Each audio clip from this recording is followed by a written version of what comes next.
pinto, paglabas ko ng pinto, mayroon limousine na nakaabang na kulay itim na limousine, tapos may nakapayong sa akin na kulay. Simula nung mag-lockdown nang umuwi ako dito sa Bicol, ngayon lang ulit ako nakapasok sa simbahan at ngayon ko lang ulit siya nakitang nagbukas. Kaya napaka-bliss ko talaga, salamat pa sa Panginoon kasi nung pumasok ako sa simbahan, tapos nung nakapasok na ako, sinarado na yung pinto kasi tapos na yung mass. Pero alam naman natin na kapag linggo talagang bukas palagi yan, may mass or wala, at talagang nakabukas siya. So nung nakapasok na ako, isinarado na yung pinto. So parang napaka-bliss ko talaga, salamat sa Panginoon. Parang nakaka-touch palagi yung puro blessing yung thank you Lord, thank you po Panginoon ko po. Ito yung simbahan sa amin dito sa bayan ng Lagunoy, St. James Parish Church. Yung kung tawagan niyo sa amin dito is Romano o Roman Catholic. Sa harapan ng simbahan, ito naman yung makikita, yung aming municipal hall dito sa Banwa ng Lagunoy, sa bayan ng Lagunoy. So sa harap ng municipal hall ng aming bayan, nandito naman yung plaza na napakaganda. At yung mga kapromdi, yung mga halaman dito talagang napakaganda. Gustong gusto ko silang pitasin. Pero siguro pwede naman, kaya lang siyempre nakakahiya.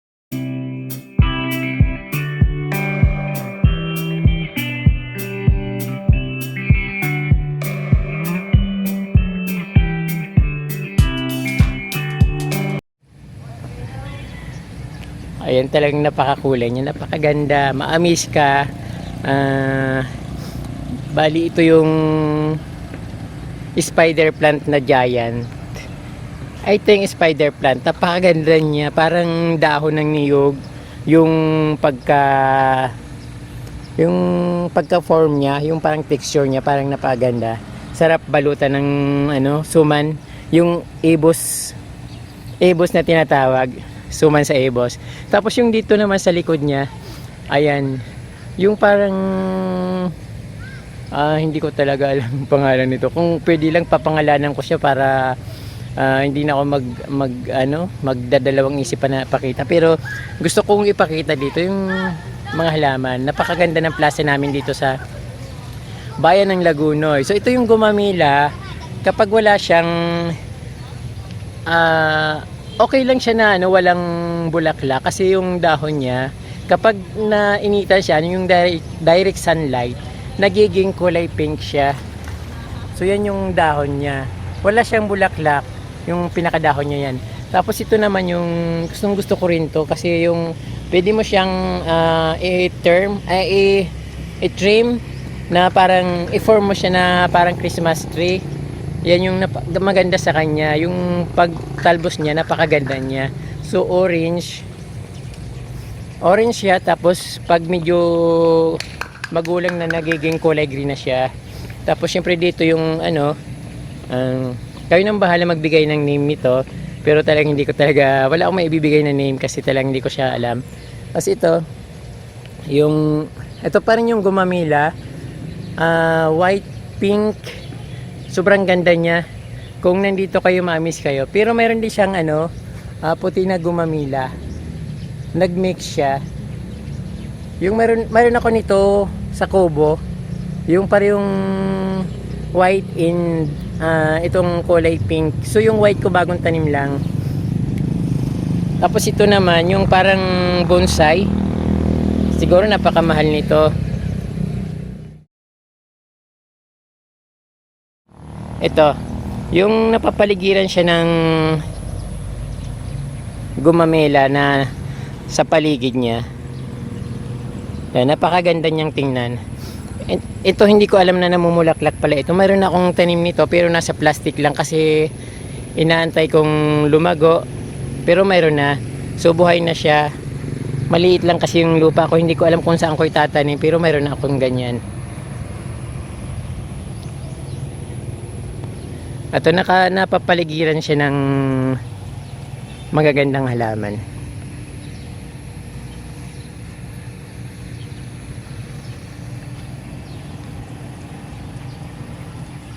So ito yung plaza dito sa amin sa Lagunoy Lagunoy Camarinesor. Napakaganda.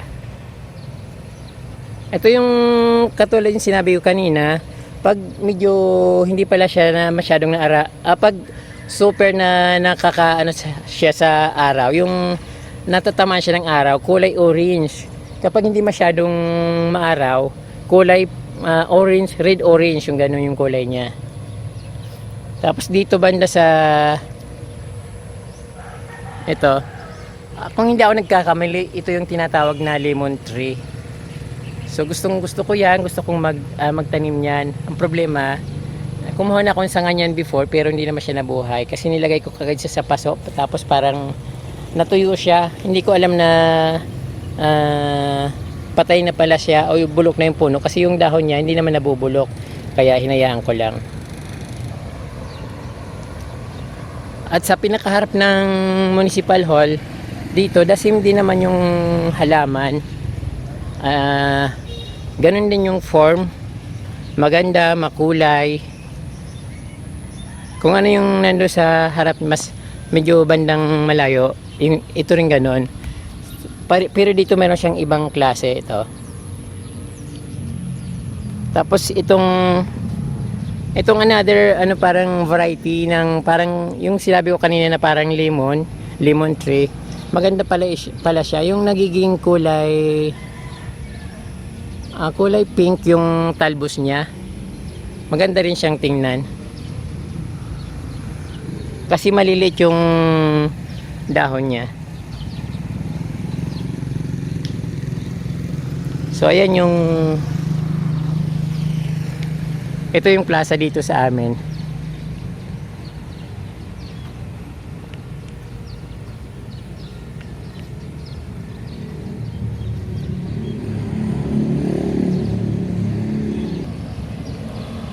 Dito naman banda sa medyo katapat din. So nasa bungad pa rin to ng Municipal Hall ng aming bayan. So still plaza ng Lagunoy. Lagunoy ang term pala, hindi Lagunoy. Lagunoy Camarinesor. So mabubusog din kayo ng mga halaman dito sa sightseeing. Although hindi naman ganun karami, pero yung pagka-form niya, napaka-class yung dating niya. Ito naman yung sa gilid ng plaza. So napakaganda rin at makulay. Talagang yun, ma-amaze ka sa ganda niya. Medyo parang napabayaan na kasi yung medyo madamo dito kasi alam naman natin na lockdown ngayon dito kasi sa buong Pilipinas, affected ng COVID-19. So medyo, pero maganda pa rin siya, nagbo-bloom pa rin siya, yung makikita mo pa rin yung maganda niyang anyo. Kahit na hindi masyadong naalagaan, yung nakikita pa rin siya. Ma-amaze ka pa rin.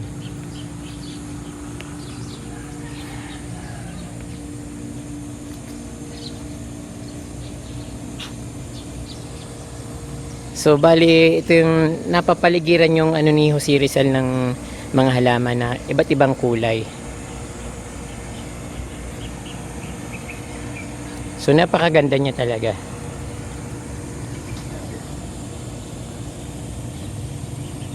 At dito sa bandang bandang gitna, ito naman yung ginawa nilang parang Christmas decor nung nakaraang Christmas nung December.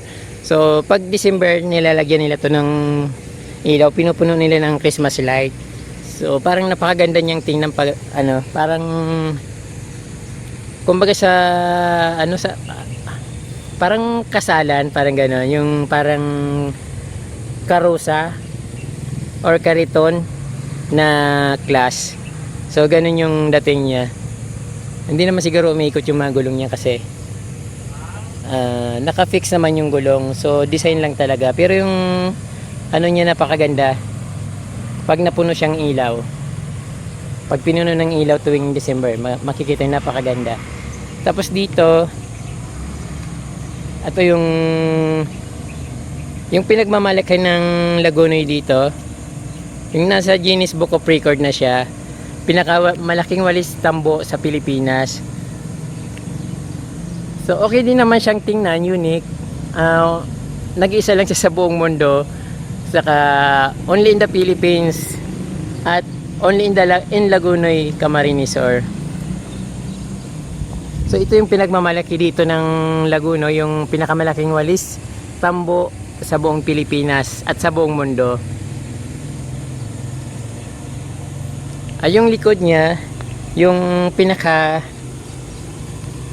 tourism building ng Lagunoy, Camarines Sur. So hindi pa siya nag-open.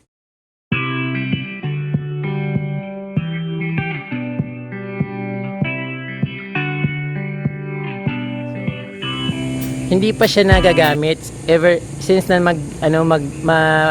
buo tong tourism building. Kaya hanggang ngayon nakakordon siya. Kasi nagkaroon nga ng global yung pandemic na COVID-19. Kaya yung nangyari, tourism building of Lagunoy, Camarines Sur. At syempre sa sentro, yung monument ni Jose Rizal. Siyempre kahit naman saan sa atin, basta plaza, dun ang revolto ng ating pambansang bayani na si Jose Rizal. So dito siya nakaharap siya sa Municipal Hall ng Lagunoy.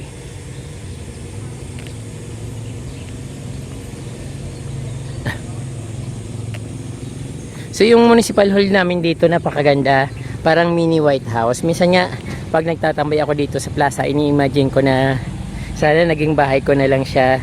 Tapos napakagara ng kanyang harap. Yung iniisip ko, labas ko ng bahay dyan sa pinto. Paglabas ko ng pinto, mayroon limousine na nakaabang na kulay itim na limousine. Tapos may nakapayong sa akin na kulay itim din. Napakaganda. Ang ganda-ganda kasi ng niya. Simple lang siya pero yung class yung dating niya. Wala siyang napakaraming borloloy na basta plain lang siya na napakagandang tingnan. So yun yung naisip ko dito sa aming munisipyo kapag nandito ako sa harap niya. So ito yung pinakaharap ni Jose Rizal. Nakaharap siya sa Municipal Hall ng Lagunoy, Camarines Sur. Napakalinaw ng araw ngayon, sobrang init at napakainit.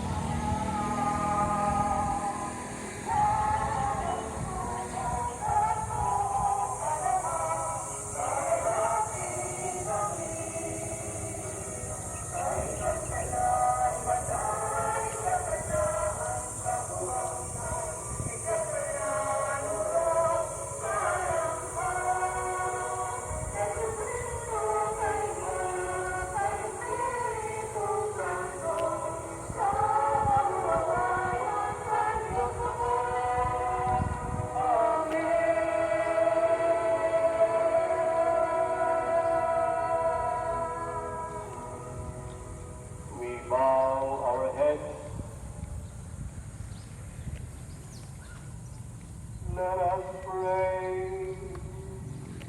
Lord, as we honor the glorious solemnity of the Blessed Virgin Mary, our dear Peña Francia Arena, we ask that by the help of her prayers, we too may come to share the fullness of your grace, and we ask the special intention to stop the transmission of COVID-19 so that we may go back to our normal lives, praising and glorifying your name and serving your people, especially the poor, through our Lord Jesus Christ, your Son.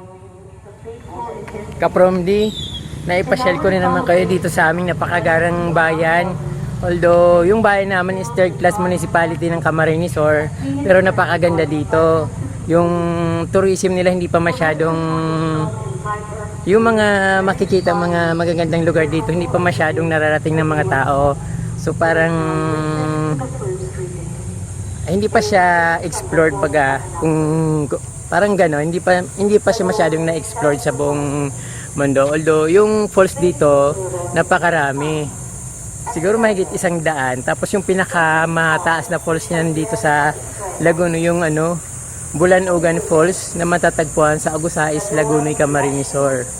So, yun din nakita niya na rin sa ibang video ko, yung Bulanugan, although napaka-iksi lang kasi that time hindi naman ako nagbi-vlog, hindi ako nagbi-video ng kung ano-ano. Basta gusto ko lang mga picture, kumuha ng picture at gusto kong marating yung mga magandang tanawin dito sa aming bayan. Kaya ka-from Diwag ko yung magsawang manood ng aking video at mag-subscribe kayo sa aking channel para updated kayo sa aking mga bagong video na ipapakita. Napakaraming magandang tanawin dito sa amin at marami rin akong activities na ginagawa na pwedeng yung makakuha ng idea kung ano yung pwedeng gawin, lalong-lalo na sa mga gardening. So meron din akong mga ginagawa, na kakaiba na pwede nyo rin pagkapirahan. Pinapakita ko rin sa inyo kung paano ko ginagawa at yun pinupost ko rin sa YouTube para ma-absorb nyo rin at makakuha rin ako ng idea. Maraming pong salamat sa inyong panunood. Diyos mabalos po.